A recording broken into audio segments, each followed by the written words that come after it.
celebrities hit the ice this weekend, hoping to earn a place in the 2011 Dancing on Ice starting lineup. Dan Wootton is here to talk through this weekend show. Thanks for coming back on.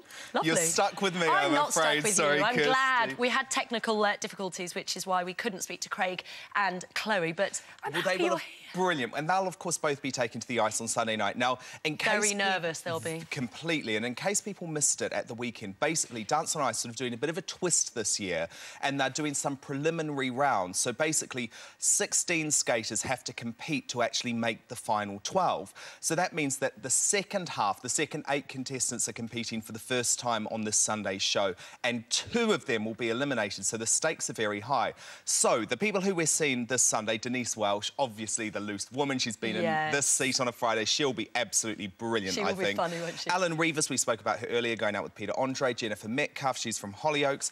Craig Sam McLachlan, we saw there. Oh, yes. Now, Sam Atwater described on the show as an EastEnders heartthrob. Think that might be taking it one step too far. He starred on their web show. Craig McLachlan, we remember him from Neighbours. Dominic Cork, the cricketer. Comedy Dave. Now, look, he's from Chris Moyles' show. Bit of a dark horse, though, because Moyles has been really getting behind him on air, so I think he might have, you know, get votes from the radio listeners. And obviously Chloe Madeley, who is the daughter of Richard and Judy. Yeah. So those 8 will be taken to the ice. Now, it's looking like the people that could be in danger are Alan Rivas, Dominic Cork, maybe Chloe Madeley. And you'd say that that's probably because they're the sorts of people that don't really have a built-in fan base. I was going to say maybe certain people don't know who they are, even though Ellen is apparently quite good, isn't she? Hearing that she's very good, actually, and she may well have the support of Peter Andre fans, which will probably help her out.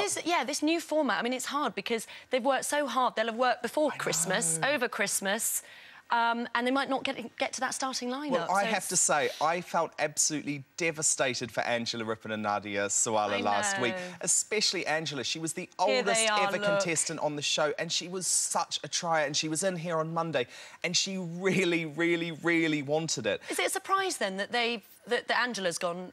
I thought she was... I thought it was a surprise, and I really thought that you would get the sort of older block of voters actually thinking, you know what, let's back her because she is the oldest contestant. And she's looking great as well, isn't she? I know. So I was very surprised about that, but I think what the problem was is that Laura Hamilton, who was the other one who was in the bottom 3 at the end of the show, she's a very little-known TV presenter at this point anyway, presents kids' shows on Nickelodeon, so unless you're under 5, you probably don't know who she is. I know her, obviously. Yeah, you obviously 2 young children. So maybe the mums are voting for her, but the fact is, she was such a brilliant skater. Yeah. So, in the end, skating actually won out over celebrity, which is quite interesting. And that's the way, maybe this is the way we're going with this new series.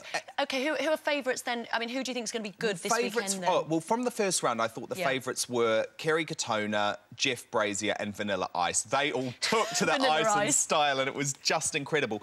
This weekend, I reckon Denise Welch, she will have a massive support base from her loose woman fans. I think Jennifer Metcalf will be a good skater, and possibly, you know, Alan Rivas as well, I'm hearing is pretty good, because obviously she's got that whole Spanish dance thing going on, which really does help translate to the ice. So, you know what, I guess the message is, though, if there's someone that you really want to see through, this is the week to vote for them, because with 2 of them going and with only 8 contestants, it means, you know, a quarter of them are getting the chop. Well, yeah, we'll be watching in the weekend. Dan, thank you so much. And I must tell you also that actually after our conversation about the Brits earlier and the fact that Simon Cowell, none of his acts have been nominated, we've had so many emails